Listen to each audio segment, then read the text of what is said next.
You're good. Hi, everyone. Welcome to this CG Cookie live stream. And as you're joining in, if you want to put where you're watching from, that's how we always start these. And Joe will do the shout outs. Today, we're going to be doing a character spit paint. I think this is a good exercise in kind of breaking habits. I know for me, mine is being too meticulous on detailing and following a pattern, a flow of how I start my drawings and how I go through that process. So doing spit paints are a good way to kind of get out of that monotony and try something new. So we're going to be doing a male character spit paint today. And yeah, so okay. Joe, do you want to do the shout outs? I'm waiting for it to update. It hasn't updated yet. So. Oh, and then I guess before we even do that, if you guys were interested in doing character stuff, we have a new character series on the site. It was released yesterday. It's on doing the Eat Sheep Wrangler, and it's a 10-part tutorial series where I go through the entire character creation process from why I am choosing the colors I am and why the shadow colors are actually lighter than the areas in light. And I only use the chalk brush for the entire tutorial. I really wanted to reinforce the idea that you don't need special brushes to create something. You can rely just on the basic brushes. And yeah, so if that is something that interests you, I would definitely check that out. All right, here we go. Now they're starting to file in. All right. Cool. Super Duper says, hi from Canada. Iron Matt says, I am a Swede. Chris Wong says, hello from Ohio, my friends. Ohio to you, Chris. Fabian says, hello from the Netherlands. And Eve says, no, you're not. Sandra says, hello from Minnesota. Some guy named Tigel says, hey, a completely anonymous person here. Yay, Joe is back. Way better than the moron from last week. I heard he did a fantastic job. He did a wonderful job. And once again, thank you, Tigel, for joining in the stream when Joe was out partying with Mickey and Donald. It's true. We had a really good time, and then Mickey gave me his mitts. He's like, oh, here you go. And I was like, thanks, Mickey. Andrew says, hooray for the best part of my week. Pennsylvania greetings. Yeah. Hello. Eve says, hey, everyone. Good evening from Germany. Isa says, hey, from Germany. Jamil says, hi. Joe, you have something on your head. This is my third eyeball.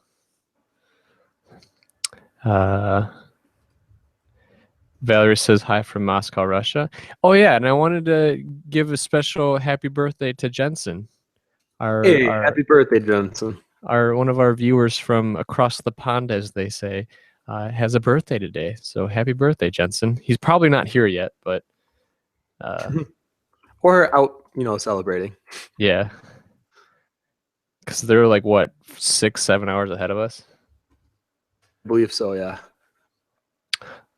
And did you mark it out yet? Almost done. Okay. Annie says, hello from a snowy Sweden.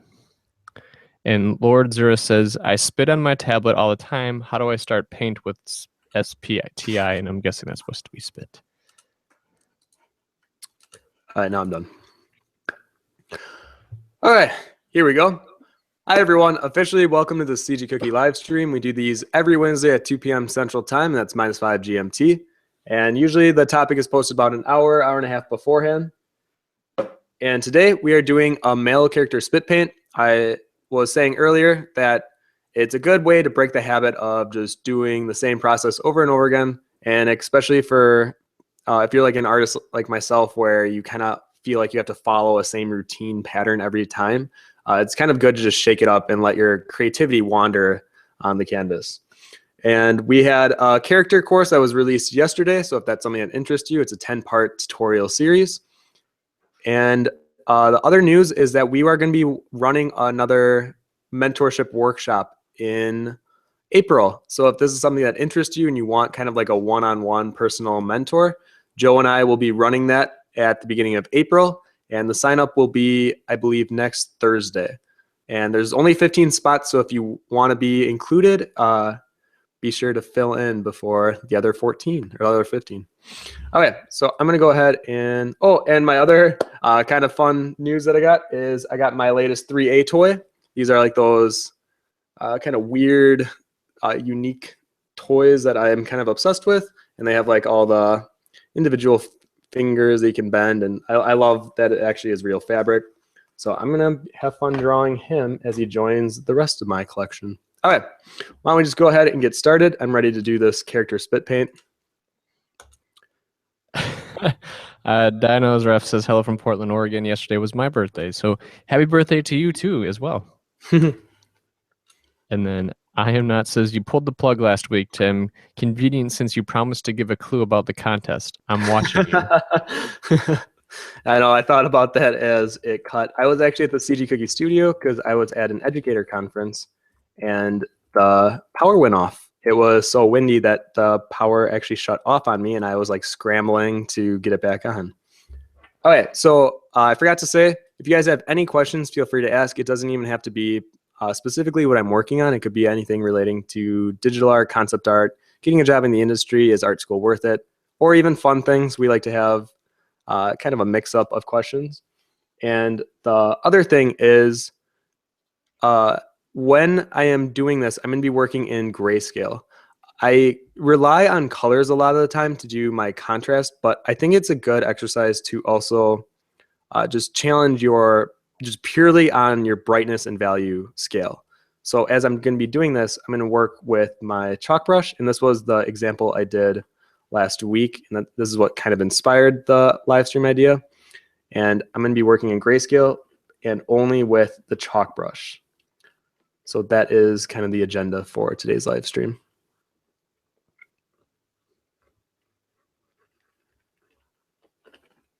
All right. So if you guys have heard the term spit paint before, it's the idea of working fast and you're definitely not focusing on any details, but you're focusing on the shape and the language that the character is giving off. So the way that I usually like to do this is I'm trying to find the overall shape of his proportions and work with that. And the character that I'm doing is a character that is called Miko, and I wanted him to have this fishing spear, not a pole, a spear.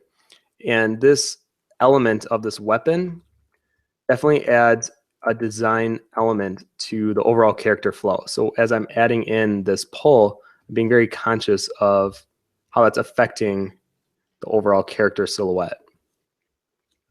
Because it definitely adds a lot more interest than if it was just a standing character. So I've got to be careful that it is prominent, but it doesn't overtake the character himself.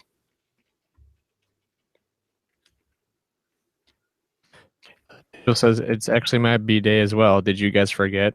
And that is a lie, Tigil. What did we tell you about lying? Don't do that. Never lie. Someone's birthday's in June. I didn't think I knew that, did you? Jaron always says, damn, I missed the start. Late hello from Switzerland, everyone. Hello. Oops.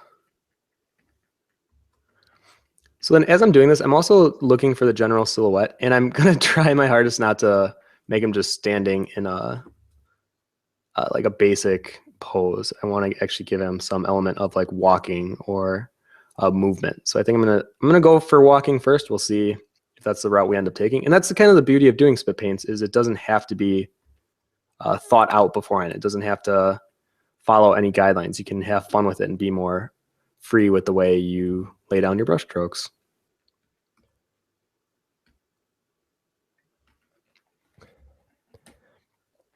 I Am Not asks the question, and it is, do you see any benefit to growing slowly as an artist that you don't get if you practice a ton and grow quickly? Yes, I actually think that I would relate that more to the artists that draw every day. It's the idea of through quantity, you'll eventually, your quality will pick up as well. And I think there's a lot of routes you can go to improving as an artist, but I feel like when you draw every day, sometimes it's not so much experimenting or challenging yourself on a artistic level, but it's challenging yourself on a work ethic and getting into the habit of drawing every day. And like I said, there's a lot of different ways that you can get better as an artist, but I would say that would be the slower version, but it focuses on your work ethic and getting accustomed to drawing every single day. I wanted to put out right here on the side. Ooh, what the heck? That was the worst writing I've ever done. What this character is wearing. So as I'm doing the silhouette, you kind of have an idea of what is going on. And basically he has like a very thick burgundy jacket that he's going to be wearing with like a white t-shirt underneath. And then, oops, these are different layers. And then just cargo shorts, and he'll have boots, and then this fishing spear. So that's the elements that I want to work with here. And I'll write that in actually. So as I'm editing, you kind of have an idea of what this character looks like.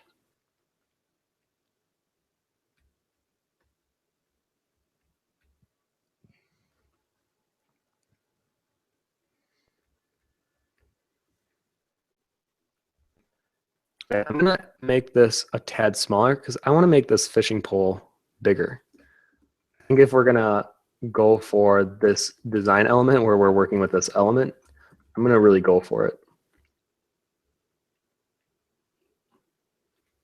Jesse the Giraffe says, finally made it. I couldn't find the link to the Google Hangout. Oh no, have I been linking the wrong one? I thought I was choosing the right one. Let me double check so that I may, I'm sure you guys are being directed to the right one. Oh, that one works. Let me try Tumblr. All right, no, I think we're good. All right. Just of one time I did that, and people were actually joining the actual Hangout, not the stream. And we were like constantly kicking people out. And it wasn't because we didn't like you. It was just, it got a little crowded. Jesse the Drift also says, hello from Michigan. I am not asked, so will we get that clue today? You might. I'll do it at the end of the stream, and maybe we will get a cutout again. Who knows? Carolina says, I missed the start too, so hello from Portugal. Hi, Tim and Joe. And Joe, how was Disney? Disney was great. I actually haven't been there in over 10 years, so it was kind of weird seeing all of the old rides that they've kind of touched up, and then but they still used a lot of the stuff. So like now they have like this Stitch ride that used to be an Alien ride, and they replaced it with Stitch, but they had a lot of stuff like that where they just use the old stuff and then try to intermingle it with the new, try to keep it updated. But everything runs off of wristbands now, so it's like high tech, and it's kind of crazy. And the pictures are for like the roller coasters and stuff are free, which is really awesome. That, and I bought a bunch of stuff that was overly priced. That's where they get you. Clarissa says, I missed the beginning. Oh, noes. Don't worry. Basically, we're doing a character spit paint today, and we're going to have fun with it. Eve says, concerning the new workshop, will it be more specialized one, for example, character design, or more general one again? This is going to be on the general one again, and this actually might be the last time we run the specific one. This is the I Can Draw Anything workshop, and after this, we might be getting more specific with how we run it. So we'll see where it goes, but I know for sure this one will be the I Can Draw Anything. Fabian asks, I'm having trouble coming up with good-looking hair for guys, and when I come up with hair, it always looks like anime hair. Any advice? Keep it short. Keep it closer to the head. Usually anime hair is implied that it's like big. It's too big. And use reference. Look at, if you're looking to create a style that is more in the realistic style, I would look at how big human hair actually is on people. So use reference of even friends or celebrities. Just really study the way that the hair comes out of the head and how it falls. And if it's too anime, the other thing, it might be too spiky. Maybe mat it a bit, so not like having spikes everywhere, or give it the cloud type points going on. But once again, that depends on the style that you're also trying to achieve. So if it is kind of a mix of stylized and realism, then you can still do like the big hairstyles. Just make sure if you don't want it to look anime, keep it somewhat in a toned down version. I would say another good rule is hair gel. Like thinking about it as like anime characters where you're just like, man, they wear a lot of hair gel. But if you're if you're always drawing spiky stuff, then try drawing like characters that wouldn't be wearing a ton of hair gel, because that would mean that the hair would fall then. Yeah.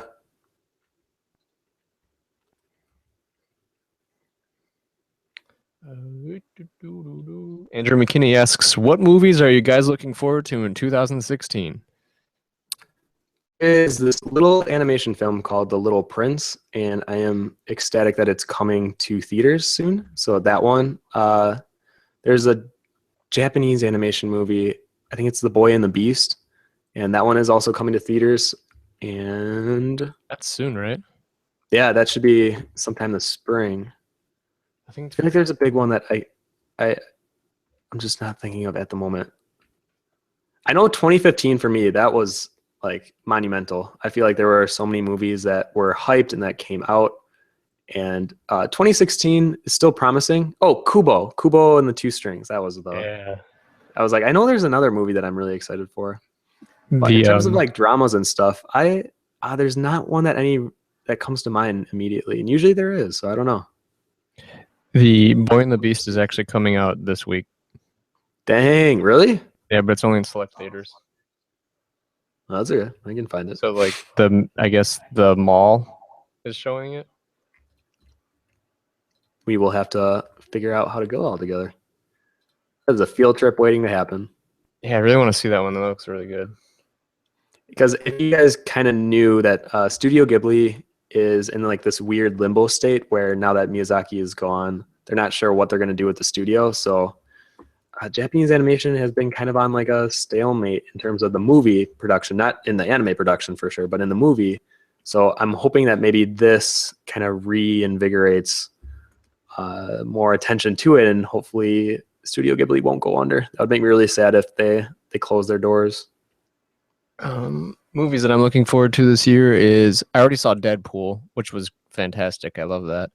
I'm looking forward to Rogue One from Star Wars. I think that's this year. I'm pretty sure it's this year. Batman versus Superman, even though I'm not like super excited for it, I'm still interested in seeing it. And there was one more big blockbuster film that was coming out this year. But I mean, those are kind of like the two big ones. But yeah, and the ones that Tim listed as well. Oh, is it Civil War? Is Civil War coming out this year? I think so. That looks good too.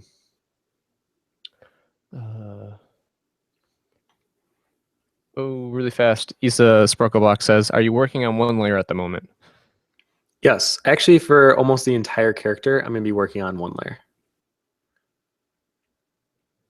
The idea with this spit paint isn't to overthink things. So working on one layer almost forces you to correct the mistake right there. You're not like thinking, oh, what layer did I have this on? It's like, oh no, I got to either paint over it or correct it in a different way than finding the layer and deleting it.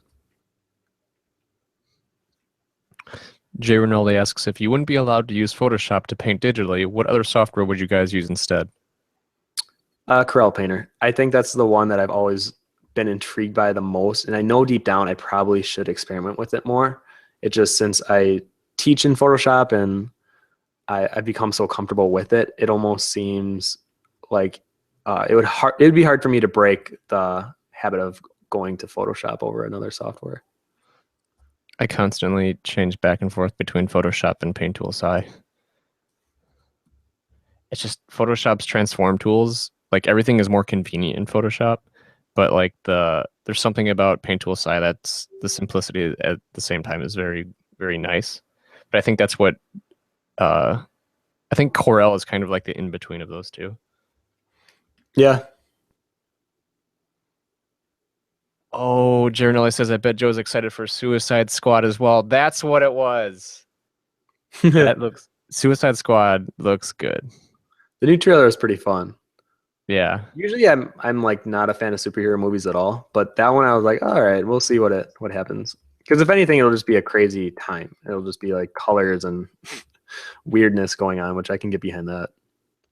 I'm interested to see how they start doing it's like the anti-hero thing, because that's what Deadpool was a superhero movie, but it was more of a like anti-hero, you know?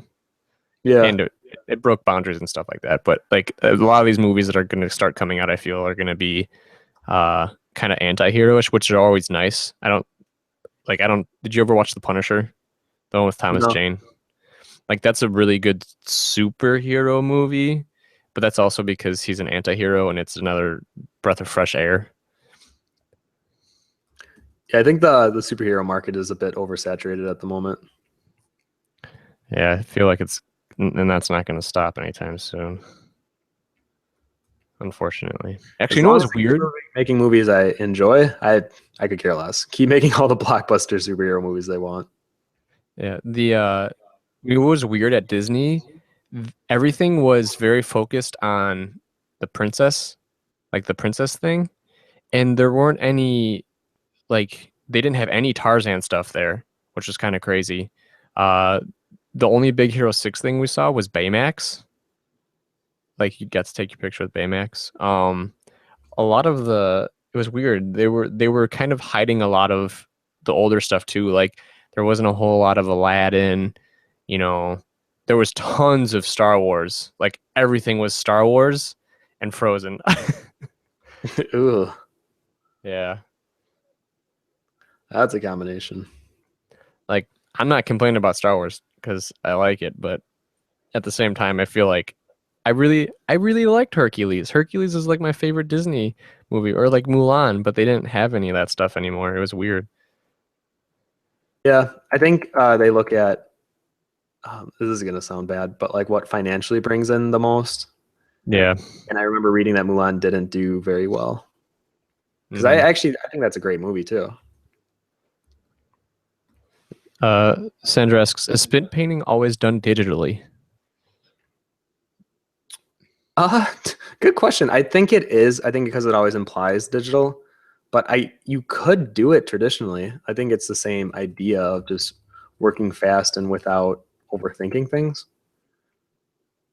But uh, when I think spit painting, I don't think drawing. So unless if you're doing it with like a canvas and paint, but no, I would actually say it is more digital because uh, it's forcing you to do like quick edits on the go, and it might be like using. I see a lot of like the selection tools being used, or like quick fills, things that are supposed to like make you a faster digital artist. But don't discourage you if like you want to do it traditionally. Like go for it. I'd say most of the stuff is that what did you see is like done digitally. There aren't a whole lot of people who do speed. I'm sure there are, but you just don't see them because it's traditional, you know? Yeah. All right, let's do a quick face on this guy. So this, I'm going to make a new layer so that I can show you what it looks like before and after. And the idea is I'm trying to create a face with just the values. And I'm not having a strong light source in the scene because I do get caught up on adding a light source too much. And I feel like when I disregard it and have just like a neutral light source, not like a strong spotlight, I tend to work faster. So I'm going to work with that in mind. Really fast. Ryan McCoy asks, is the chalk brush in the standard Photoshop CC brush pack? I cannot seem to find it. Uh, no, it's No. actually in our free one, right? Yeah. Yeah. Sorry. No, you go. Oh, I'll put a link in the description after the stream, for that. But if you go to our website, it's underneath our resources. There's a complete pack which has how many different brushes?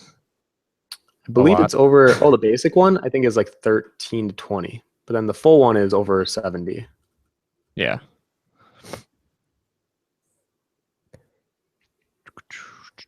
Jojo Joseph asks, do you any of you two have their own character that is not related to any work?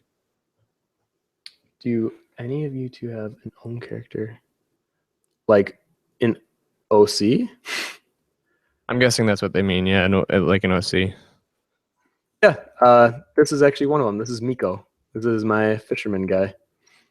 Yeah, I think every artist kind of has a story that they grew up with or that they had an idea with. You know what? I'm actually gonna merge these layers down. I said I wasn't, but it actually makes it a lot easier to do it.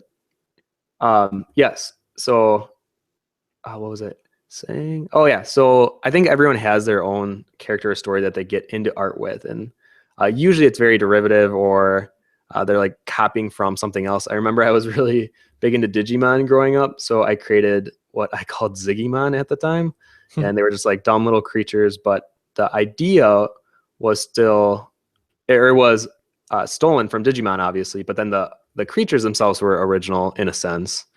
And then I think as we get older, that kind of evolves into something more mature. So like then once I got older, I started playing like Final Fantasy and Kingdom Hearts and more RPG games, and I became a big movie nut. So cinema was a big influence for me. So then that's when I started creating my own stories, and the one kind of stuck since 5th grade, and this is swordplay. So I've been working on this definitely not actively since 5th grade, but it's always been in the back of my mind. And I think only recently have I really started to take it more seriously. So yeah. The yeah, I was gonna say I have a couple too. I've always had one, but then I eventually got to the point where I stopped.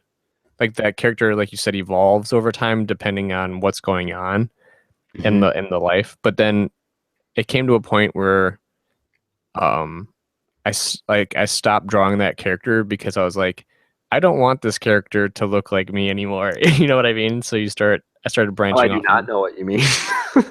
where it's like now I'm trying to push in a direction where the character or characters don't look um as I do.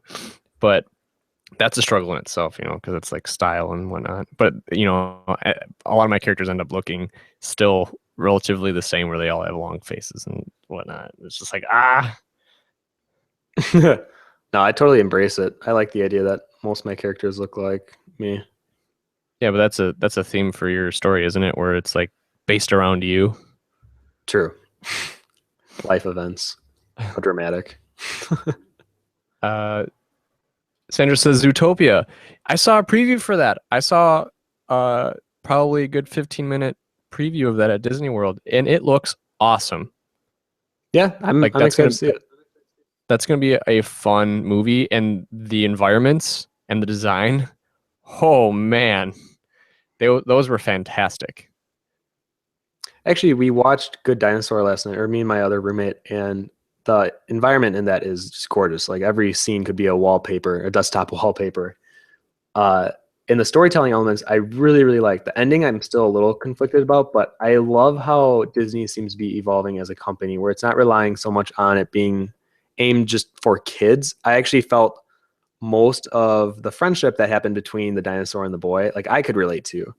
And I think if Disney keeps playing that up where it's relating to kids, middle age, and adults, I think that's the platform they should keep running with. It was kind of like Wreck-It Ralph. I think Wreck-It Ralph was another great example that I think any age could kind of have fun with. Maybe like adult. Well, I don't know. My mom really enjoyed it, and she is far removed from like video games and stuff, and she still enjoyed it.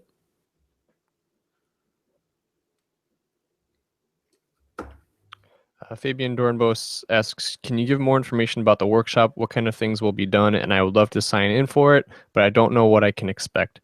And as you answer this, I'm going to run to the bathroom really fast. All right.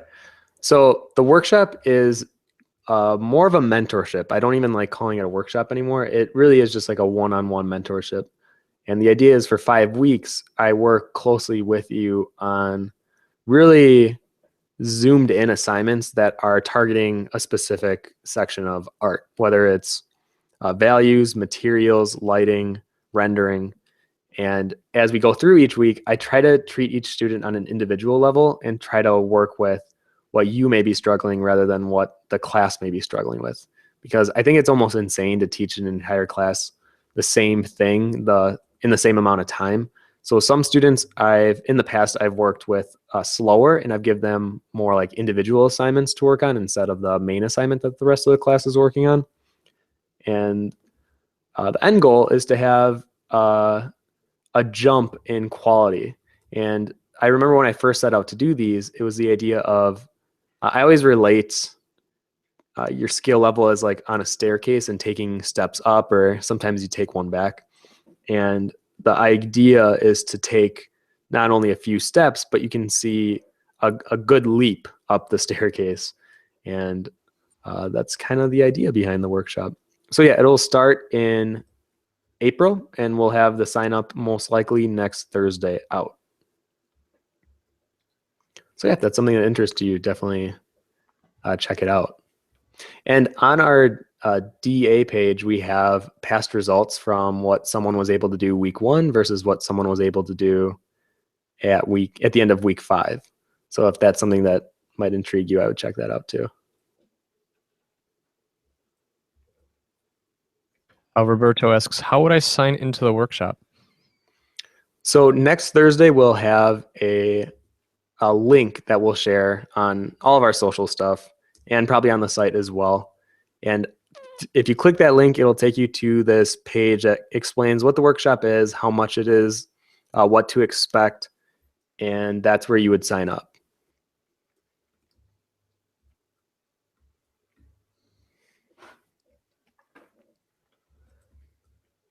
Carissa says, at Digital, you did a great job moderating last week. I saw the recording yesterday. Yeah, you did a really good job.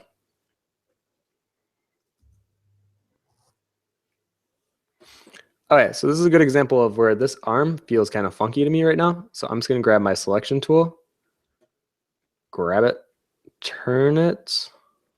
Let me zoom out, see the proportions we're working with here.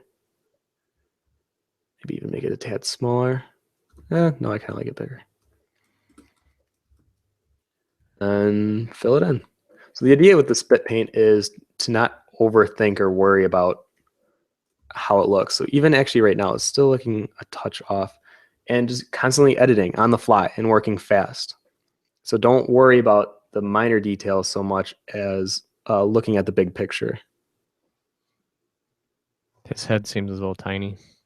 Yeah, no, I'm thinking that too. Tigil says, I'm guessing this is Miko. This isn't? Or this is Miko. Oh yeah, no, this is Miko. Oh, it's crazy that you're able to recognize him. I usually don't draw Miko that much. Carolina asks about Paintool Sai. Is it like Photoshop paying a lot every month, or is it free? Paintool Sai isn't free. It's a one-time purchase, and you get updates as they release them. I know that they don't put a lot of time into updating it though, because right now they're working on Paintool Sai 2, along with a lot of the department actually works on I think it's Clip Studio Paint or Clip Art Studio, which is like the manga production software. So I think a lot of their staff and stuff works on that instead of going towards Paintool Sai. But yeah, it's a lot lighter of a program as well. So I guess that they don't need to constantly update it. But I think that's a one-time purchase of like $60 to $70 or something like that. Whereas Photoshop is how much a month? Like 20, 25? Yeah, I think it's about 20 a month. Andrew McKinney says that I Can Draw Anything course was great. I fully endorse it. Thank you. Roberto asks, is it worth buying the complete brush pack? Depends on what you're looking to do, because I personally believe you can do anything with the basic set of brushes. But if you're looking to do more like specific things, like I think we have a braid brush that I really like, and a chain link brush, a fence brush. It's like things that you can create quickly, like objects or materials or things that would take a bit longer with just the basic brush. So depending on what you're looking to do, yes, I think it's worth it, but only if you're going to actually be utilizing them. Valerie asks, I haven't money at this moment. Sad face. When is the next workshop gonna be?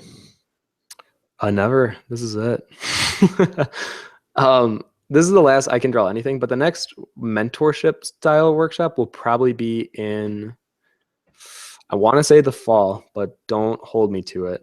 It kind of just depends on the schedule with the crew. We have sort of a project we're trying to work on in-house right now, so I don't know if they'll need more attention from myself and Joe in the summer, or if it'll be kind of completed in the spring. So it all just kind of depends on the scheduling, but I would probably say there would be at least one more this year sometime. Jesse the Giraffe asks, how would you go about developing facial structure for a male character that looks like a realistic person but isn't just an exact reference of another face? Also, how do you make a face that fits the character? Ooh, these are good questions. Yeah. So developing facial structure. The way I create quick faces, and now mind you, this is just one way of doing it. There's plenty of ways to do it. I start with the circle, and then when I do a male head, I do 2 sharper lines on either side. If I was doing a female, it might be more of a curve, but then I'll do the jawline and then more of a sharp chin. Now, if this was, a female, I would probably have it more curved like that. But with a male, I'm going to go ahead and have it be more sharp and angular. And then about halfway down is the eye line. So I usually draw eye sockets now first.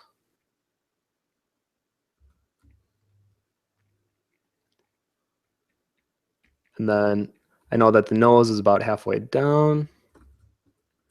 It's from the eye line. And then I draw like the corners of the lips, which would line up to the iris or the pupil of the eye. So it's kind of like a straight down. Well, that looked really creepy. Yeah, I was like, and then I'll usually do like a lighter line to connect them, and then like a faint upper and lower. It really does depend on what your method of doing it is. This is typically the way I go about doing it, but I would focus on having it feel more structural in a blocky sense, not in like a curvy, smooth, circular sense. So think more square shapes instead of circular shapes. These lips are too flowy.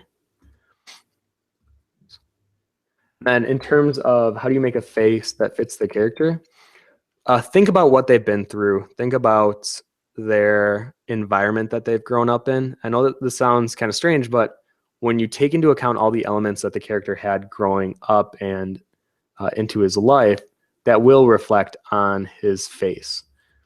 And especially if they've worked something physical or they've had to kind of build themselves up physically, they'll have a thicker neck for sure, and that will usually affect the structure of the face, where it won't be as thin, it might be more pushed out. So Miko, I always saw as someone that worked on the dock for most of his life, and he's a fisherman. So I wanted him to be kind of thicker, but in a fit sense, not so much in like a muscular built, but just thicker. And the other thing is, for me, I've always had eyes to be a vocal point in any character that I draw. So when I think about characters, I think about like how tired are they or how overworked they are. And with Miko, I just see him as being very overworked. So I want to add more of these deep inset pockets and give the impression that he doesn't sleep much. Or when he does, it's usually for like 6 hours at a time instead of 8 or 9 or whatever. And I want deeper insets. So little indications like that will imply, I mean, it will obviously be different per person, but if I saw a character with deep eye insets, I would think tired or overworked right away. So any little details like that you can add into your character that try to explain the character without having to do it with words, just through a visual, definitely throw it in there. And the more that you have, eventually the character will just read as a personality with just looking at it, or just by looking at it, or at least that's the hope as a concept artist, that you can get that to come across in just a single image.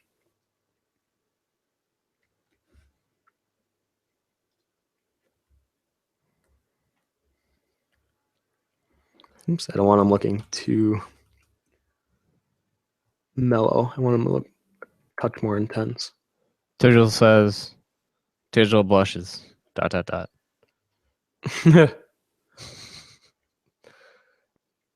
There was a good question earlier. Where did it go? Oh, this question has been asked 3 times, 4 times. Oh, jeez. Hold on. Well, let's hear it. I have to delete them because there's just so many of them. Question: there is this contest for animation portfolio workshop where you have to make a character, but the thing is, I never fully made a character, with the exception if this mouse character I draw sometimes. Any advice? This has been asked 3 or 4 times. Yeah. On the contest or the mouse? No, the question has been posted 4 times. Oh, gotcha. I thought you meant like different people have been asking the same type of question. no. I was like, really? All right, so we have to make a character. I would draw that mouse. I think if that's the one character you tend to go with, why would you not carry that into this project?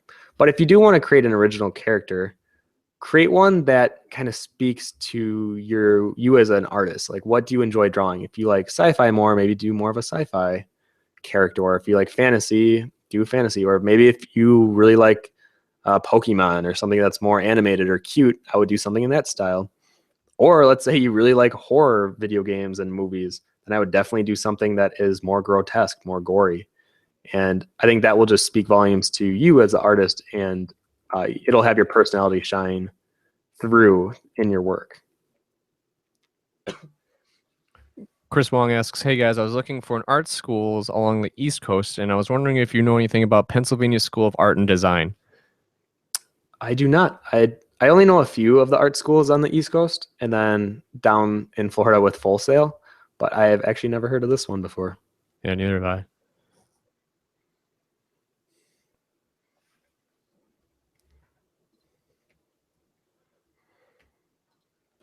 I am not asks, what's your thoughts on how the internet and more importantly social media has altered the conception of art? I personally like it, but I think I don't know. I kind of see it as like a game. So I still create art for myself, but then when you post it up, you like can set goals for yourself, and it'll be like, I want to post 3 things this week. And if you don't, it's kind of like I don't know, you let yourself down, I guess, a bit, but you got to hold yourself accountable. And I think that's what social media has done, at least for me. If I haven't posted something in a while, I actually do feel guilty. And I don't know if that's a good or a bad thing, but it definitely makes me work. And then that night I'll want to draw something, and I want to post something out because I feel like I've been slacking. And if it's kind of acts as a motivator, then I see it as a good thing. But I do see a lot of people get hung up on only creating art for likes or only looking to gain followers. And I don't think that's the way you should go about it. I think you should do art for yourself. And then if you get people kind of supporting you and following you, then that's awesome. Then keep doing what you love to do because other people are enjoying it too. And I think that's kind of the original reason why a lot of us go into art, is so that we can relate to other people and people can enjoy the style that we create.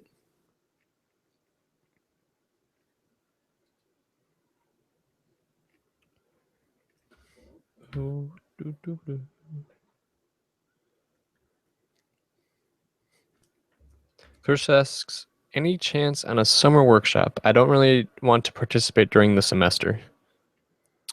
Possibly. Like I said earlier, it all depends on how the work schedule goes with what we're doing behind the scenes at CG Cookie. I'm sure we'll announce something in the next few months, but it definitely needs our attention sooner than later.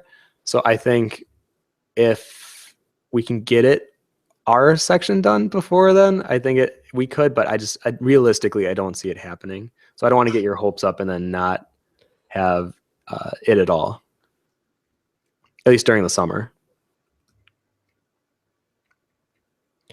Kathy Brown asks, "Hello from Texas. Sorry I'm late. Who is this character?" So I guess a brief is he is Miko. He is my fisherman, and he's kind of like the lone wolf of the story. I would say he's more of the one that would rather be by himself at all times and only talks when necessary. Uh, and yeah, I definitely think he's the one that I have drawn the least out of my male characters, or Kelly, I would say. But I like Miko. He's like the quiet warrior, and I'm glad that I was able to draw him today.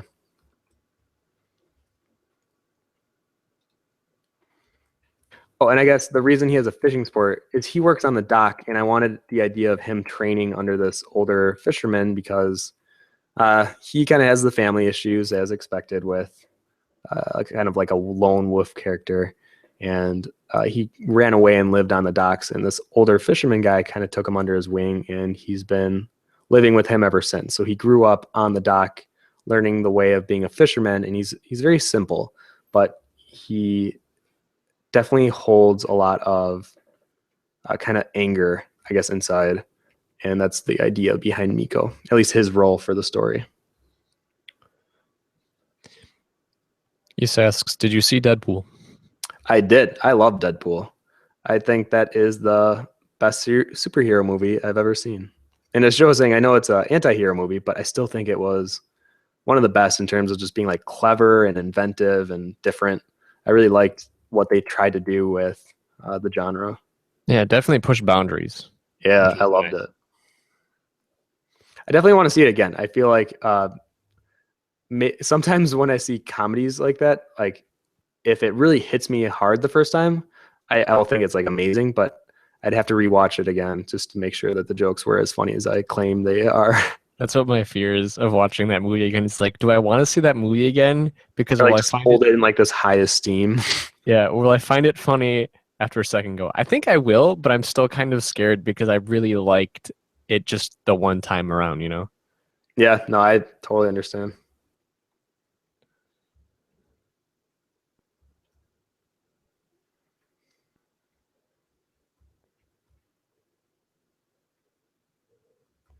Oh, and if any of you are curious about how would you take this from grayscale to color, I'll do a quick like 5-minute pass on the end on how I would eventually add color to this. Because now that I'm doing more of these grayscale stuff, I'm actually really enjoying it. I don't know if this is something that I'll continue to work with, but I feel so much freer when I'm doing this than when I'm doing color. And I think it's because I have so many color theories running through my head all the time that as I'm working, I'm almost more stuck on color theory than I am on just creating a solid character. So I wouldn't be surprised if I adopt this more into my future work. And I think a lot of that will depend once I get the Cintiq and if I like working kind of in this manner with the Cintiq, or if I like just going into color again. But that's kind of the beauty of working with digital art, or just art in general, really. Your style is going to constantly evolve. And the best thing that you can do is just run with it. If something is working, run with that idea. Don't like hold yourself to, well, no, I always do it this way, or no, it's got to look in this specific fashion. I've really found that my best pieces that I've done, or at least that I consider my best pieces, are done when I didn't really have like a set agenda going into it, and I was able to be more free on the entire process. Valerie Hewitt says, "I will definitely draw you one day, Tim, like your face." Yes. I don't know how to respond to that.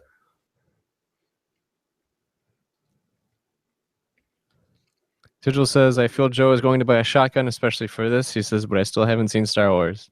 How do you know I don't already own a shotgun? Or that he hasn't killed someone for not watching Star Wars. Or he's not already on your way. Or he's already hired a hitman. It's like, yeah, that's what you're supposed to do, right? You're not actually supposed to do it. Einmat says, "Do you ever ask others about topics of what you should/could draw?" We do have the forum topic on the community.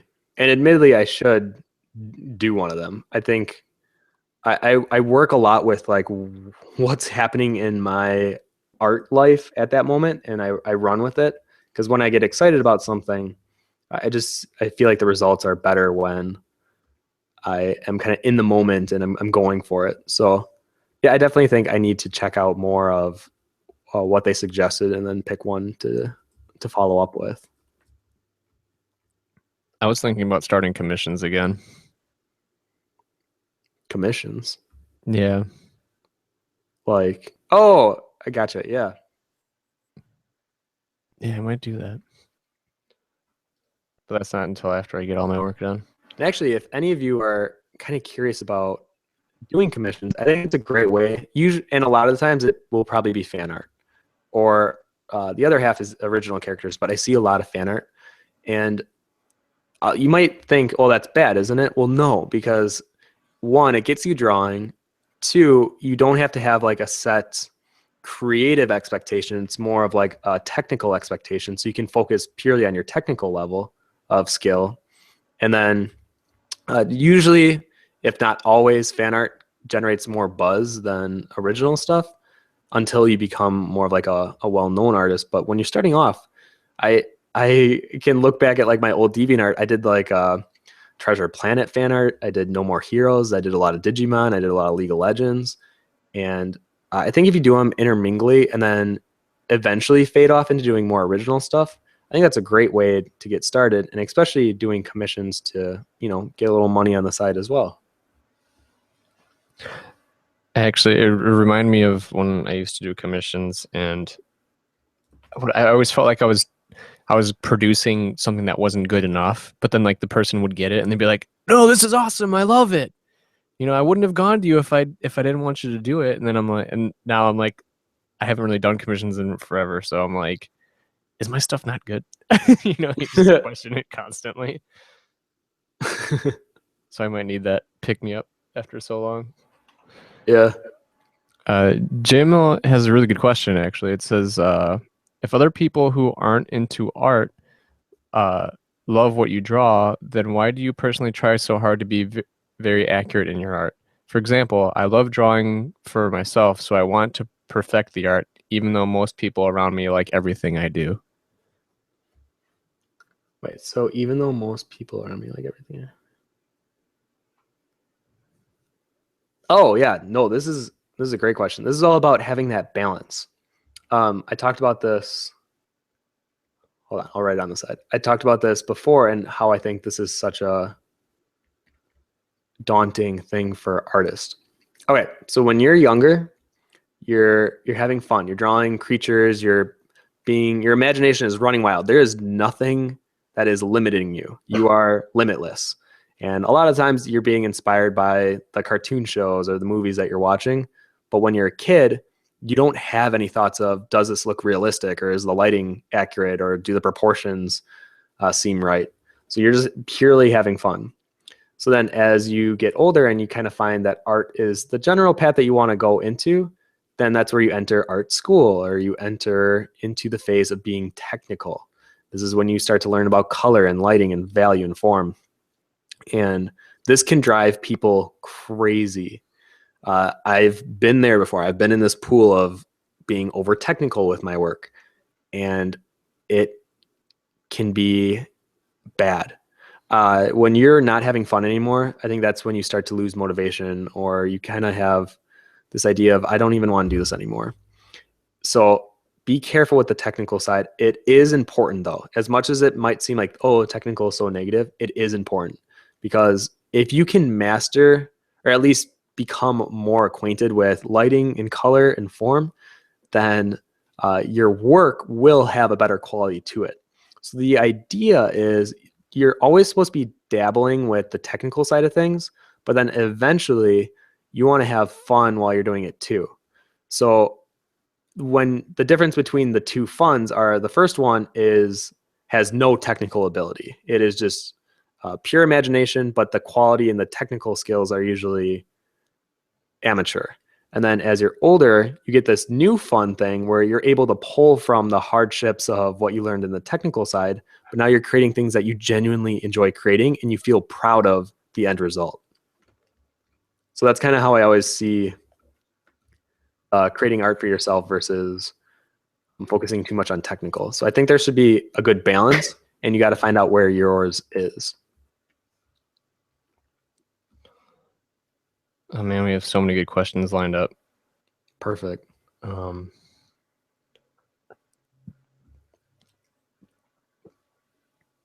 Aeodonix asks, how do you deal with those days where inspiration has left you behind and you literally sit in front of an empty screen with no idea what to draw?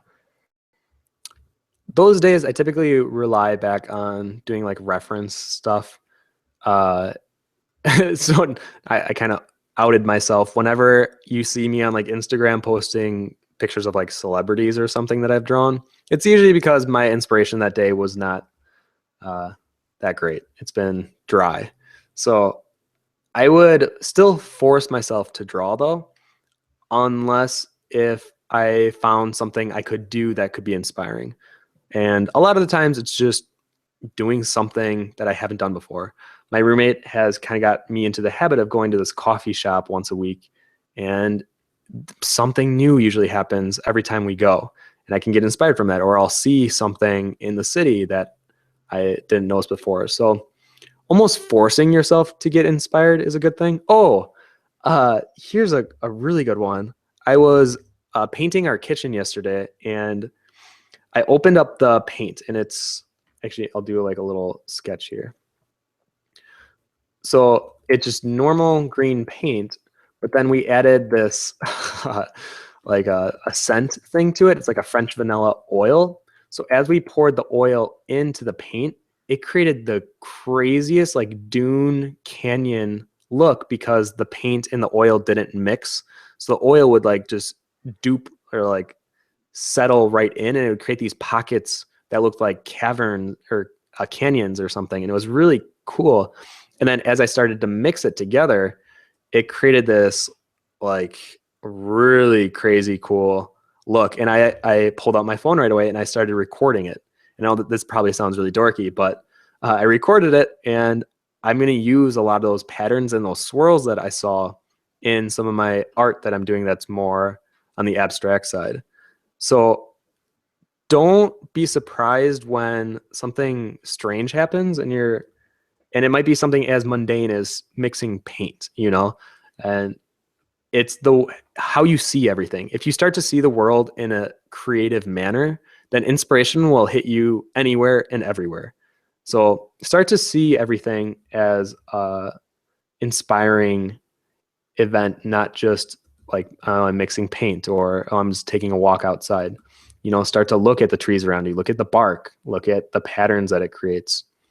And even in life events that may seem boring, I was at a educator conference all last week. And even though initially I'm not like a super big education knowledgeable person or have like an interest in it, not only did I learn a lot from it, but I got inspired for my booth setup for next year. I was able to order a camera, which actually will be used for my traditional course that I'll be working on soon. And I was able to talk to some people about projectors, which I didn't know anything about before. And now I'm really inspired to get one of my own. So take anything in life, the mundane, the boring, and find inspiration in that. I think it's not good just to rely on things that are exciting, like a trip to Paris. Like, you're going to get inspired from it. And I still think you should do it, but don't then outrule something as mundane as going on a walk around your neighborhood. Really try to see inspiration everywhere. It's actually kind of funny because you were saying it's kind of dorky, but at the same time, I like sit there and like in the morning when I'm making eggs, I like look at how the egg when its heat is applied to it, how it solidifies and cooks, and then the designs that the oil and the egg and how it starts to form with it. And I sit there and I'm like, oh, that highlights really, really interesting of why it does that. And I love it. Yeah, and it's just like all it is just me cooking eggs or like sitting in the bathroom and then just like going to the bathroom and like looking at all the stuff in the bathroom, like the tiles and all like the perspective going on and like the reflections on the handles and stuff. And I'm like, oh, this is what it's like to see the matrix coding. Yeah, right. You know what's funny is if someone stole my phone and looked through the photos, it'd be like the weirdest thing. It'd be like close-ups of random things like marbles and tiles and nails and trees. Yeah, like over Christmas break, we went to a not a Goodwill. What are those called? Salvation Army? Uh, Thrift what's the other name? stores, antique stores. Yeah, an antique store. And all I did was go around and take pictures of like old rustic stuff. Yeah, And it was like, oh man, this looks so cool. that's like a bank of free referencing. right. The but this was a long-winded answer for this question, but that's actually something that I ran into lately where I was just getting super frustrated with my art, and I was like, I don't like this. I don't feel like I'm at the level. I feel like I should be at a greater level, and like everything I draw is the same pose. And then I started like I'm working on the exercise 44 stuff, and it's just like not meticulous. Well, it is meticulous, but it's more like it's not even. I don't say it is an annoying rendering thing now. I'm saying it more as like just do it, like just relax and like make it become meditative, and Yes. it releases so much stress of just doing the tiny little air bubbles in the slime. And I'm like, you know what, this is good. I feel good about this. Good. Yeah. I actually opened the liquify filter and I'm pushing some things around. That's why nothing's happening. There we go.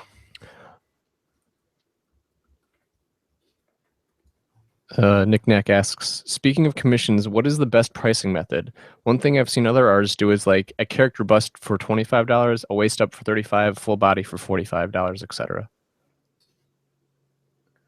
That's actually a pretty good one for starting off. It really, really does depend on where you're at, where your skill level's at. And I know that as artists, sometimes we like to be more subjective or more like, all art is beautiful. But I think on a skill level and your time, and is it worth it to be doing like a $5 commission? And starting off, yes. So like, okay, good example. When I was starting off in college, I was doing these commissions and it was like, I think I was charging $15 per character. I remember I was just so excited that someone would want to have me draw their character that I was drawing $15 commissions. And then as I did, I think 2, and I was like, I would rather work on my own stuff and it's not really worth my time anymore. So that $15 was no longer worth it. Now, if I would have increased it to like 30 or 50, then yeah, that would be a little bit more worth my time. And then as you continually get better and you kind of find out that time is all we have as artists, that's like the most valuable resource we have as artists is time. So what is your time worth? And that's usually a hard question for artists to answer. And a lot of the times it comes down to you being self-aware and thinking, is this worth spending, 7 hours drawing this character on? Or would I rather draw my own original character? Or would I rather take on a different freelance job that might pay more? So figure out what works for you and experiment. I think, at least I believe no one's going to like jump down your throat if you start off with a price point and then the next time you do a commission round, it goes higher. I think that's actually very normal and it's to be expected. So if you want to start off with the $25 bust, 35 waist up, and 45 full body, I think that's a great starting point. And then from there, you'll be able to see, is this worth my time? Should I charge more? Should I charge less? Sometimes you might see, I'm not getting any commission work and maybe I am overpricing, but 9 times out of the 10, I feel like artists undercharge. So more than likely you're undercharging. And I think if you are going to do commissions, you should have examples of what people are going to expect and be very open with the idea that, or be very straightforward with them on what they're getting. Are they getting updates? Are they going to pay before or after?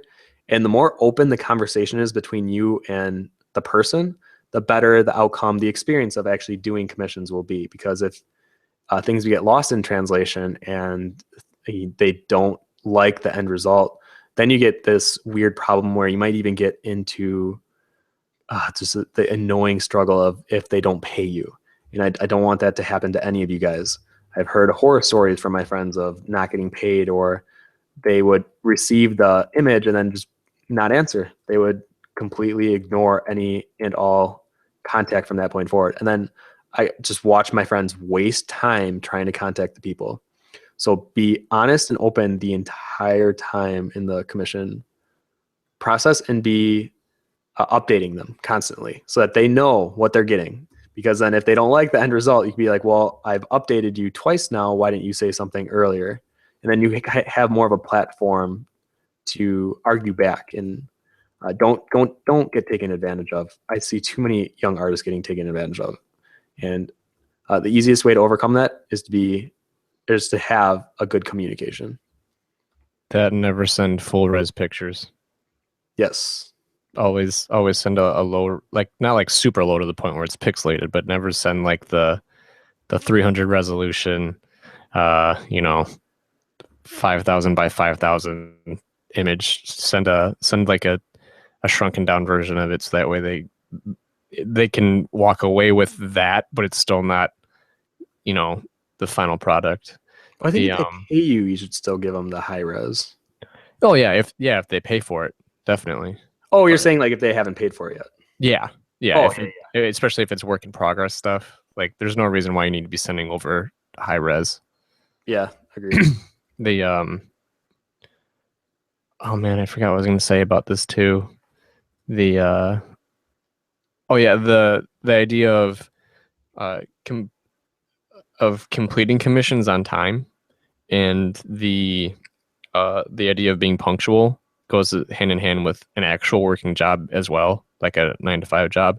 Because if like Tim said, if you don't have the communication with the client and you just are like about it, then that person's you don't know who that person is in contact with, and they might be in contact with nobody, or they might actually know people in the community that you're trying to do art for, and then they'll be like, hey, this person didn't finish my piece, or this person disappeared, and then all of a sudden you have a bad reputation. Yeah, you have a negative reputation, and it's not in your favor. That's why it's always important to be kind, especially to your clients, to be professional. Actually, this is going to sound funny, but a quote I heard from Oprah Winfrey recently was, you train people how to treat you. So if you are very lax, personally, I'm very bad at getting back to people, and I leave a lot of my, like, I don't check Facebook. I don't have my phone on me almost ever. And people know and understand that I'm hard to get a hold of. And that's how people treat me now. So if you're online and you are always late with deadlines, or you're not meeting expectation, that's how people are going to see and treat you. And they might get to the point where they're just like, I'm not even going to pay you. So be careful with how your online presence is perceived.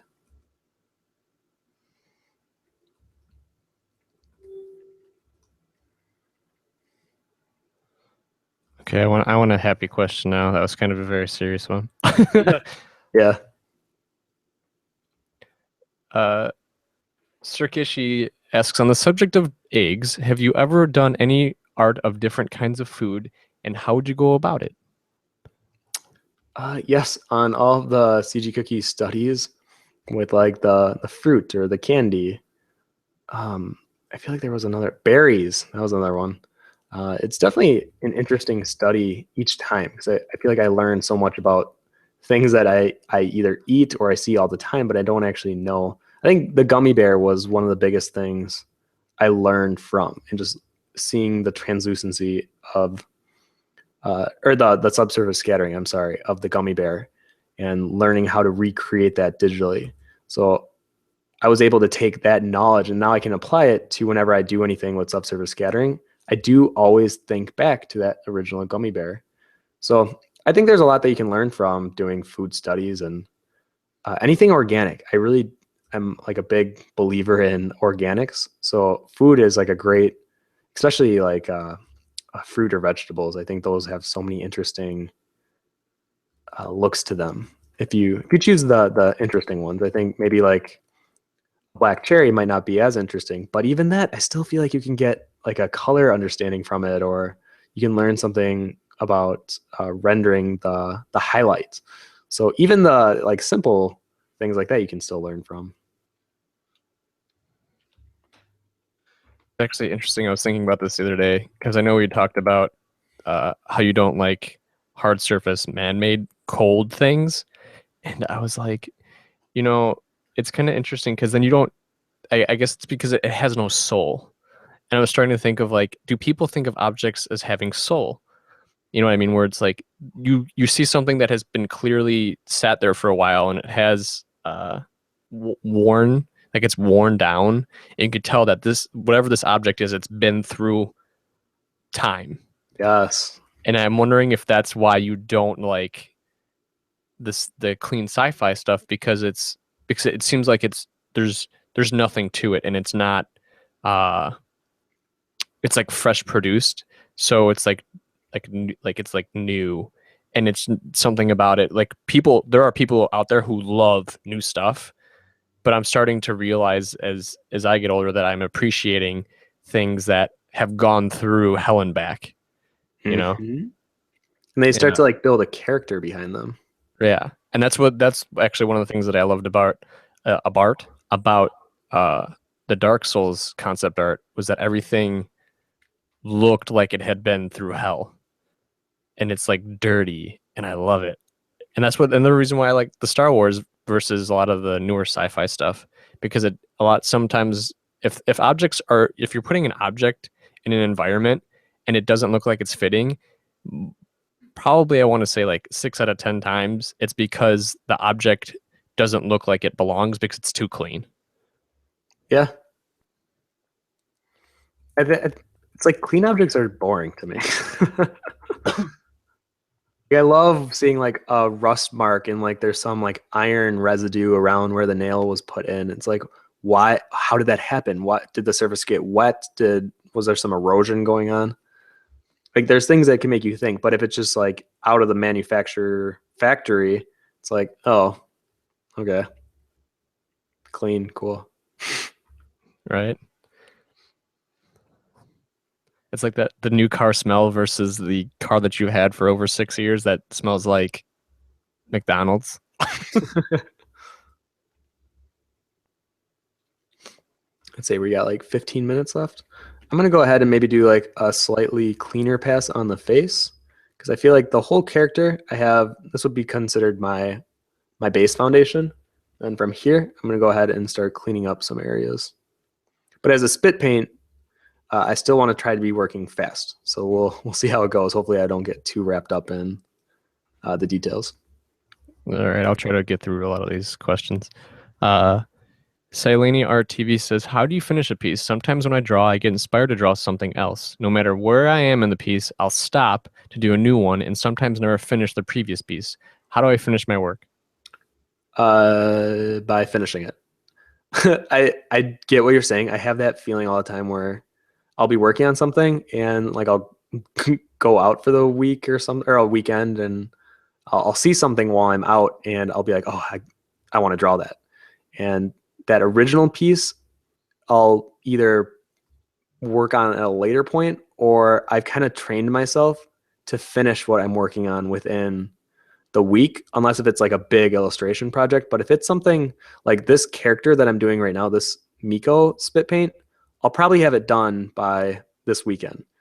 And uh, I think it's because I know that I'll have something else that I'll get excited over and I'll want to draw that instead. So if I don't finish this, there's a good chance that I'll never finish this.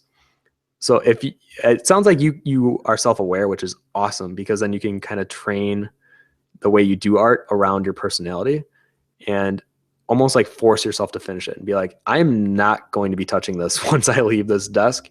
I need to finish it now so I can move on to the next thing. Because you don't want to get into that cycle where you never finish anything. That's a horrible section to get into, because then you have a lot of things on the back burner, but then you have nothing cooking, and you have nothing to present to people when they want to see like, well, oh, what have you done? Like, do you have a portfolio or anything along those lines? And then you have to look at them and be like, no, I never finished anything. And that, it just says a lot about you as a worker then too, because what hiring person wants to be like, oh, you don't finish things usually, like that reads really bad. So force yourself to finish it. The actually something that someone told me recently was work on smaller things, not size smaller, but try to, like, say one day if you have a big picture, try to section it off. Don't look at it as like, this is a giant picture that I want to work on, and it might be too overbearing at that point, and you'll be like, well, now I can't complete this because it's too much, and I'll just move on to the next thing, which is a big trap that I've fallen into a lot. So what I've recently been doing is I've been rendering out the slam exercise, but I'm not taking it all in one stride, because at that point it's too overbearing. So what I'm doing is I'm doing sections of it, and I'm like, okay, in this next hour I'm going to complete this section of this piece, and then the next hour I'm going to move to a different one, work on that section, and then I'm going to move around. And that's probably something that you might need to try, instead of especially when it comes to like a rendering type of thing, as opposed to being like, oh, I have this great idea for this landscape, and there's a castle back here, and there's a knight up here, and there's a giant dragon over there, and in that point it becomes too much, and then you're going to try to complete it all within a day, and it's Yep. If you don't have the technical skill to do that, then you're going to just drop it, right? So I would suggest it's like chipping away at it, like a sculptor does with a giant sculpture, right? Yep. I like that.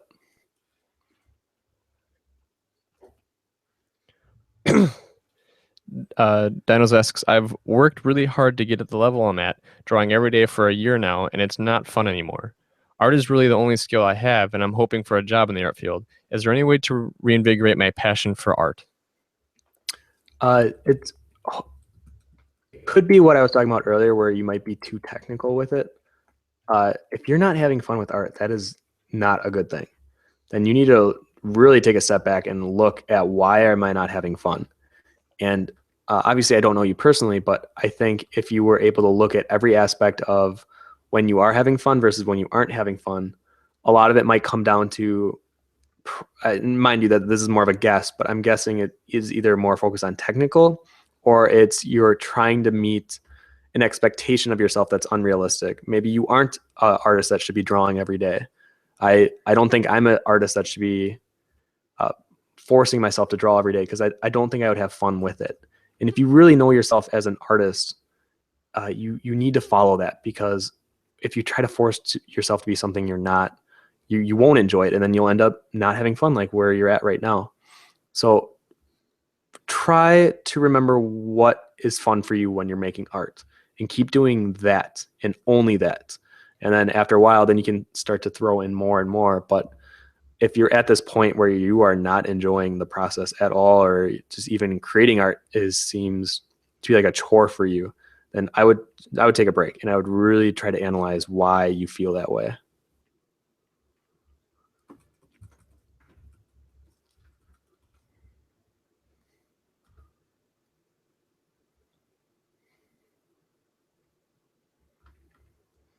Okay, I'm gonna go to the bottom of the list.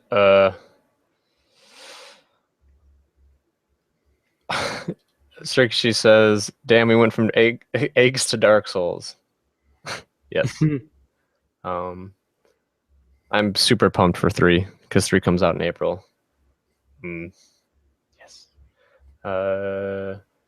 Valerie Hayward says, really want to see comics with the characters you are drawing. Yeah, that's hopefully the goal too. I want to see it too. I'm working on it. It's a very slow and steady pace. The goal that I'm trying to hit right now is kind of lingering on me getting my Cintiq, because I already did a test run of doing a page of panels, and actually maybe I can show you that really quick. And I kind of enjoyed the process, but I could just tell that I would probably enjoy it more if I had a Cintiq, because I really like drawing traditionally, and I think having the pen meet where I'm drawing just helps so much more. So I drew this panel down here, and I did it digitally, and it kind of took me longer than I wanted it to. And I learned a lot about myself, but I'm kind of holding off on until I get a Cintiq to try it that way again. So we'll see. I'll keep you guys updated. I actually do a weekly update on the community side of where I'm at or what I'm working on. And right now I'm working on 2 backstory illustrations, and I'll probably finish one of them in the next month. But then the other one, I actually need reference of a pool. I want to take my roommate out to a pool. So let me just show you the photo rather than try to talk about it.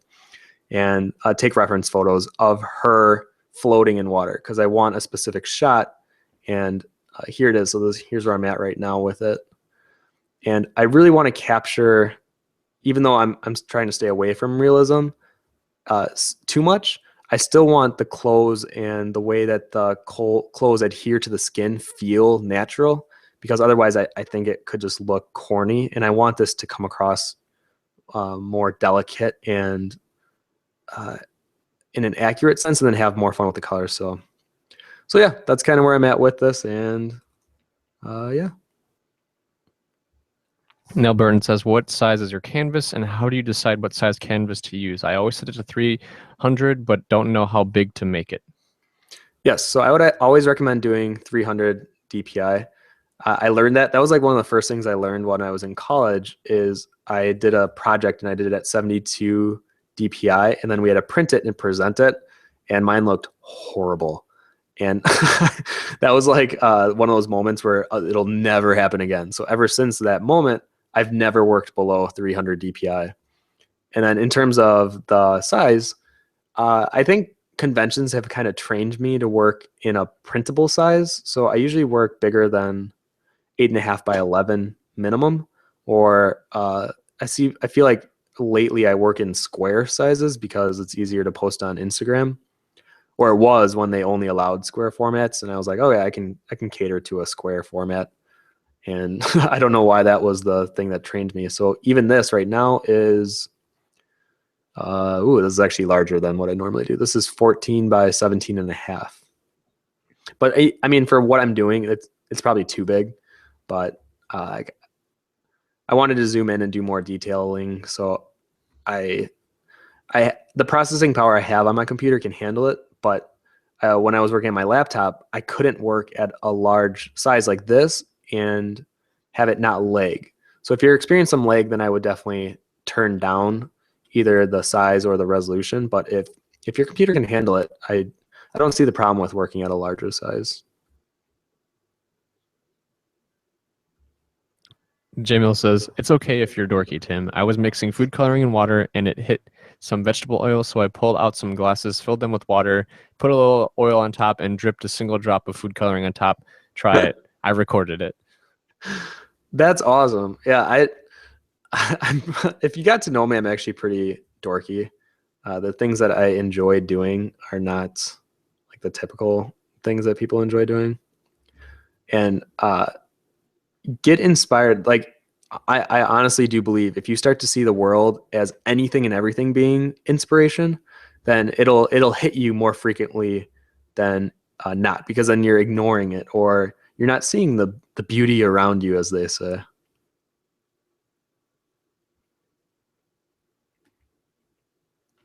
Roberto asks, if I wanted to learn faster, could it be possible to arrange like a personal workshop / mentorship? That's kind of what we're trying to do with the workshop, where we do a lot of emailing back and forth. So I would be working with you on an individual level, even though it's still a classroom setting. So that's probably what would be. But in terms of doing like individual critiques, I just don't have available time to be doing that, because when I do have free time, either I'm working on my own drawings or I'm trying to see my family, let them know I'm still alive. I'm not just locked in my art cave. And time is a very precious thing now, and I'm realizing that more and more. So as much as I would love to give critiques to anyone and everyone, because I actually really enjoy giving constructive criticism, I don't have the time for it anymore. So that's why we try to have these workshops where I can still then focus on individual students on a very individual level, but other than that, not so much. I really do not like the highlights I put on these eyes.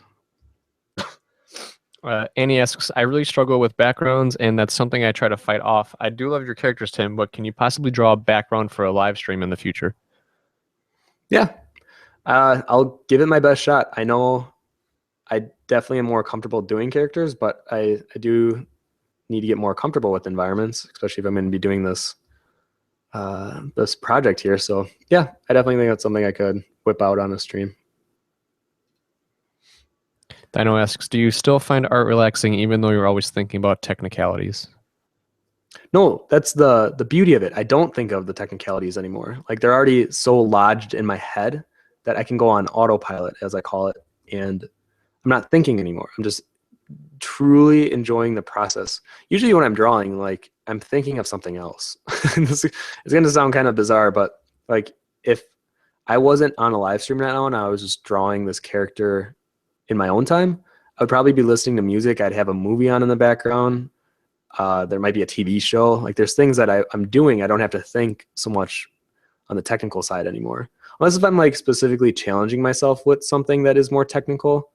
For example, I'm working on a new pencil sketch, and I'm working with a lot of like angular lines in the fabric, and I want to make sure that it feels accurate. So that I do have to pay a lot more attention to, but normally I can just enjoy the process and have fun with it. So that's why, I mean, learning the technical skills are so important, because then you can go back to having fun with it, and the results will be on a higher level because you took the time to learn the technical side of art. Not asks, what's your main reasoning for picking the colors you do for characters? Differentiating them from others, hidden meanings, or personality traits, maybe? All of them. Like there isn't like I don't just throw random colors on a character. I think it's good to like throw them on to see what it looks like and experiment. But even with this character, the burgundy jacket means something. The old white T-shirt that's dirty, the cargo shorts, the boots with the matching burgundy socks. A lot can be said about a character with the color choices that you choose, and the saturation, especially. If this guy was wearing like a hot and heavy pink and yellow jacket, it definitely gives off a bigger personality than if he was wearing just an earth toned color jacket. And is he a vibrant character? No. So am I going to have him be wearing vibrant clothing? No. And that doesn't mean like it always has to match like 1-to-1. But for me, I love the idea of having their personality be reflected in the clothing that they're wearing. And then what was the other one you said? Oh, hidden meanings. Yes. Always add in little things about, and I always say that, but you hear it all the time. I remember when I first watched Spirited Away, someone on the special features were talking about how the little details made that movie stand out. Like when Chihiro taps her feet in her shoes before she goes off. Like those little things are what people remember more so than the big things for whatever reason. So for Miko, like having the thing that's tied on the end of his spear means something. The fact that I wanted to draw like a nose bridge bandage. It's like one of those things that you get when you break your nose. And I wanted him to be wearing one. It's kind of a sign that he broke his nose recently. And usually I throw in like a necklace or something, depending on who the character is. But Miko doesn't wear any necklaces. So his would be the wrapping that he puts on the end of the spear that's hanging off, and then the nose bridge. But another cool thing that you can try to do is try to connect the characters that you have within a story. So my character Red has this weapon that also has 2 hanging strips of fabric on them, and Miko does too.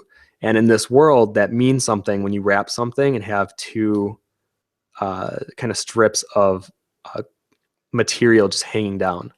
And I won't say what it means yet, but I love the idea of having details like that no one would know unless if you told them, or if they they saw it by accident.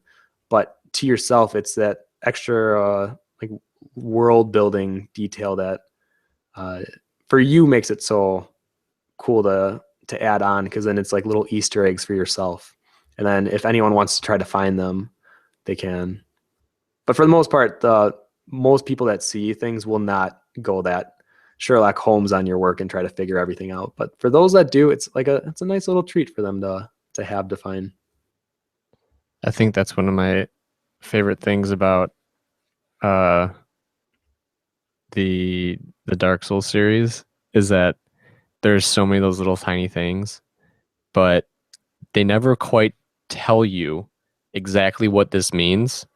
But what happens is that you kind of come to your own conclusion, kind of like reading a book, and you visually imagine your own interpretation. Yeah. And then, but like for Dark Souls, since it's a game, like you're already getting the visual cues, but the story behind everything is kind of like you kind of try to put the pieces together yourself, and you interpret it your own way while playing the game. And there's so much lore that intermingles with one another, but it never directly is like, this is the way it is, and this is the way it's going to be. It's always like, well, is this person really the son of, this person? You don't realize that at first. It's not until you play the game 2 or 3 times when you're actually starting to study the lore of like, oh, this is why this is. That's insane. And then you start going Sherlock Holmesy on it, where you're like studying it and you're like, oh yeah, and then it all kind of clicks. It's like the Pixar phenomenon, and how people love every movie they release, they try to find all the Easter eggs. Yeah. I feel like that's like one of the best things about stories, is the intertwiningness of it all. Yep, I could not agree more. Oh, we're already at, wow, the time went really fast today for me. I thought we were like still 20 minutes out. I guess this is a great example for me of, I really like the direction that I'm going with this character, and I'll be able to hopefully I'll be able to continue this path down. But for me to do this type of a level of detail so far in an hour and 20 minutes ish is so much faster than when I work so meticulously and like do a nice line art first and try to fill in shadow areas and try to figure it out from there. I really needed to continue to trust my intuition when I'm working. And yeah, there might be some things that are off, but I can fix them along the way. If this part of the chin looks too low, like it to me it really does right now, I can fix that. And you can too. I think it's this idea of trusting yourself. And it took me quite a while to really understand and use it to my advantage in my own work. All right, but like I said, I was going to do a quick color tutorial so you understand how to do this in your own work. So let me go ahead. I'm going to share my whole screen actually. Let me close some of these other things out. Okay, I'm going to switch over. Really fast. Numtaru says, late comment, but I'd like to suggest the Constantine movie for pool clinging wet clothing reference. Oh, I really like Constantine. That is a good, like that scene where she's laying in the. Oh, that's right. Water. Yeah. Oh, thank you. Yeah, I'm actually gonna go take screenshots of that. Okay, so I'm gonna make a new layer. Let me pull out my layers menu here. All right, so new layer. I'm gonna change that layer mode to color. Now, whenever I draw anything in from this point forward, it'll add that, oops, oh, I just cut a color. It'll add that color alongside the grayscale, so it'll keep the values intact, but the hue will be changed. So I'm going to go ahead and grab a skin color. Oop. Make sure it's on color. There we go. And Insta Skin. So it won't look 100% probably how you want it to look, but the idea is it'll give you a solid base to work your colors upon further from that. And this is a kind of I have mixed feelings about this because I really enjoy starting in color. So me letting go of that is kind of a hard thing to let go of. But I really do think I've been faster as an artist by starting in grayscale, or at least recently. Who knows, that might change or evolve.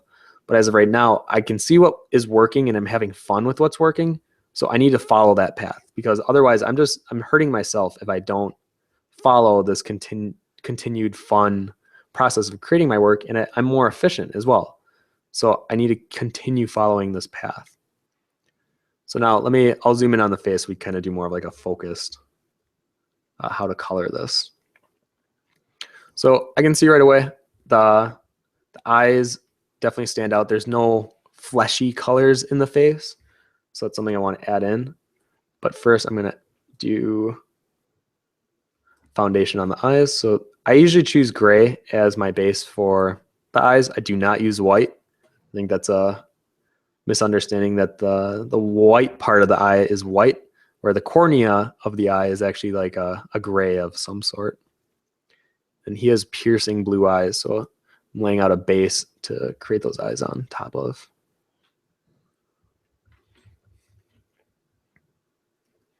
All right, so I'll probably add in either a soft light or an overlay. Let me try a soft light to add in my fleshy tones. Yeah, I think I'm gonna stick with soft light.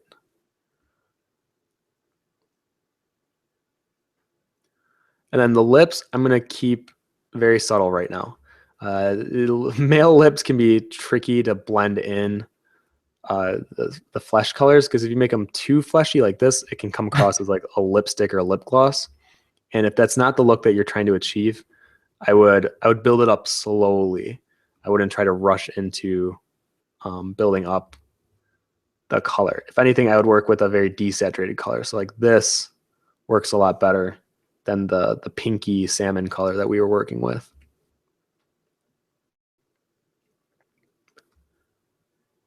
I am not says give us that clue. And we're done for today. Thank you guys for coming. Actually, originally it was going to be, I put it, if you saw, I put it on the community post. I put what the clue was, but after thinking about it, I'm not even sure if that's what we're going to continue with anymore. But how about this? I will talk with Joe after this once we get lunch, and we'll shoot some ideas back and forth, and we'll post something on the community, the site, on the community site under this live stream post on what that hint is. Because I want to make sure moving forward with this contest that we kind of have a solid idea and understanding of what it should be. Super Just wait a Duper little says, longer. I promise you we'll post it. I know you've been waiting. What? Sorry. Super Duper says, thanks for the advice, man, and sorry for spamming and my bad spelling. No, that's what we do these for. It's not like we just do these streams so I can draw for an hour and sit in silence while you guys just watch. The idea is to answer questions and hopefully provide some feedback that is helpful for you guys. All right, so I switched to a normal layer and I started blending it in. So I'm looking at where that color might be too vibrant, and I'm just pushing it around and trying to get a better blend on it. And depending on the style that I want to blend it with, I've been kind of more of a fan of doing this cross hatching without doing any of the hatching, just doing more of like the chicken scratch, or not chicken scratching. What would I call this? Just like sketchy scratches. And I like the transition of that. My friend Key, or Gawky online, she kind of got me addicted to this style, or at least this method of not caring if it's completely smooth, because I think my whole art career has been focusing on keeping it smooth. So letting it be more rough has been kind of a fun thing for me to let go of that OCD of having it be completely smooth everywhere. So I'm going to do that. And then actually, let me add more onto the eyes here. And then the last thing I'll do is I'll do a quick color adjustment pass so you guys know how to do that if you want to do like a final adjustment layer on your colors, because I think that can add a lot of not only vibrance, but it can create more harmony within the colors that you've already chosen.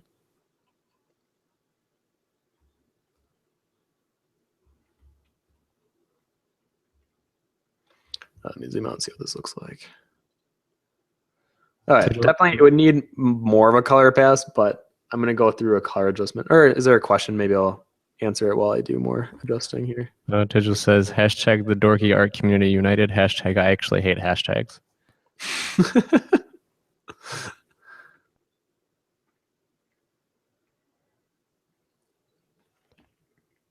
Give them some of those highlight lines on the wrinkles of the eyes. Roberto asks, do you know what software did Sony use for the rendering of the backgrounds of The Good Dinosaur? I do not, but me and my roommate were talking about how curious we were on how like they did the water, and a lot of that movie is so well rendered. I would be curious to see like if they have a special features on the disc or the movie. I'd love to watch that.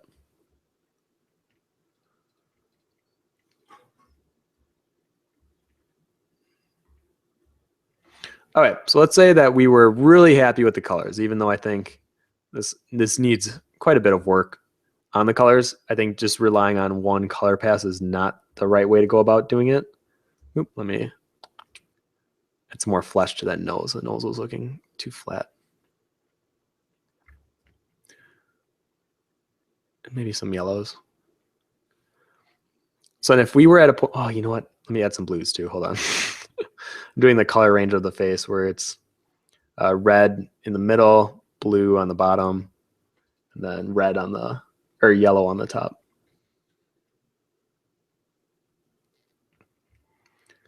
The blue almost just gives like a 5 o'clock shadow appearance. So for male characters, it adds a bit more masculinity to it. And a lot of the times it'll age him. So he definitely looks a lot older than if I take it off. Kind of see the subtle difference there. But I think the reds almost make him look younger. So I don't know. I think you have to find that balance. All right, anyways, let's say I was really happy with the way that these colors were going. I'm going to merge all these layers together. See how we have one layer. And I do that with the keyboard shortcut, but if you want to do it for yourself, it's under image, or no, layer, merge visible. So we'll merge everything into one layer. I select all with Command A, copy it with Command C, undo it so that I can paste it with Command V, and now we have our own layer where everything's on its own, on one single layer. All right, so we're gonna do some color adjustments. This is honestly my favorite part of doing the finishing touch on a character. So I'm going under Image, Adjustments, Color Balance. So now here is where you can play with the different settings and you can see what it will do to the character. And like the difference of it being more yellow, this almost gives like a standoffish vibe where the blue is more inviting and cold. And it kind of fits the character, so I might run with this. And then the highlights, if I go too blue, you can see how then the colors become more washed out and everything becomes blue. But if we change the highlights to be yellow, it creates this nice complement to how we made the midtones more blue. And I love editing the colors on this because you get to see your character in literally a different light and how that will affect the overall appearance. Then go to my shadows.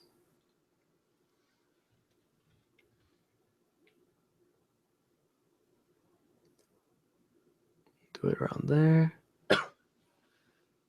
And I don't have like a set structure on which level I do first. I think it's good to experiment, and over time you kind of find out what you like. I've learned that I really like adjusting the yellow and blue one on the bottom.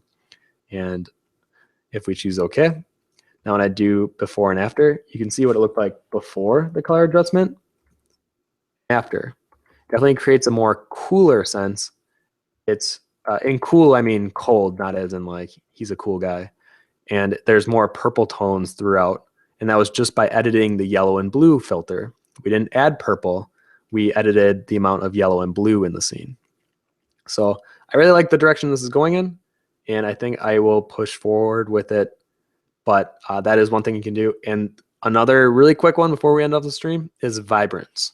So if your character is looking kind of dull or it just feels lackluster, this is a really great way to add saturation to your piece without oversaturating something. Because in the vibrance menu here, you can see how we even have saturation down here, but there's a huge difference. If we turn saturation all the way down to 0, it becomes grayscale. But if we turn vibrance all the way down to 0, it'll just become muted. You can see there's still some color left in there. Now the same goes for the opposite. If we turn saturation all the way up, it becomes like an eyesore. It almost burns the image. But if we turn vibrance all the way up, you can see how it eliminates that super high saturation, but the colors become more bold and it's more saturated without being obnoxious. So I usually like to turn the vibrance up a touch, something like that. You can see before, after. It's such a minor detail, but something I enjoy doing. And then I'll usually turn down the contrast. So about there. Yeah, just a little less demanding in your face with harsh black or a harsh darker and lighter tones and values. Okay, so I want to thank you guys for coming for this live stream, or thank you guys for coming to this live stream. Having a mouth jumble there. We do these every Wednesday at 2 p.m. Central Time, and we usually post a topic about an hour or two beforehand. And I think that's all the big announcements. We had the character concept tutorial that was out yesterday. We're currently working on the second perspective course, or Joe is, and that will be out in March. And if this camera works out, I will be starting the traditional series. So thank you guys for coming. I always love seeing what questions you guys come up with. Let me see if there's maybe one more question that I can find here. Where do you get your inspiration from? Everywhere. Everything inspires me. Let me find a longer one.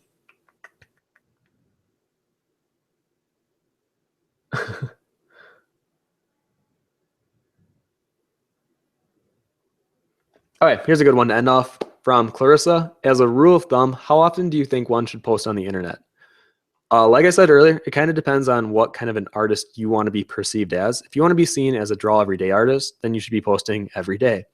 But if you miss a few days or you're not consistent with that draw every day idea, then you just become seen as like irresponsible, or you don't have you don't give enough importance to your art because you're missing days constantly, and that's not how you want to be perceived. I've learned that I really like having about 2 or 3 per week for me personally. That's how I like to post, but I think it does vary. I know some artists that post like once a month and they're completely happy. They don't feel obligated to post more than once a month. But I think as you do art and you kind of find out what speed you're capable of and what you're comfortable with doing without it feeling pressured, you get to find yours. So I would recommend try working at least a minimum 1 a week. I think that's a reasonable ask for any artist to at least post 1 thing a week. And it doesn't have to be like this grand illustration. It could be something like what we did today.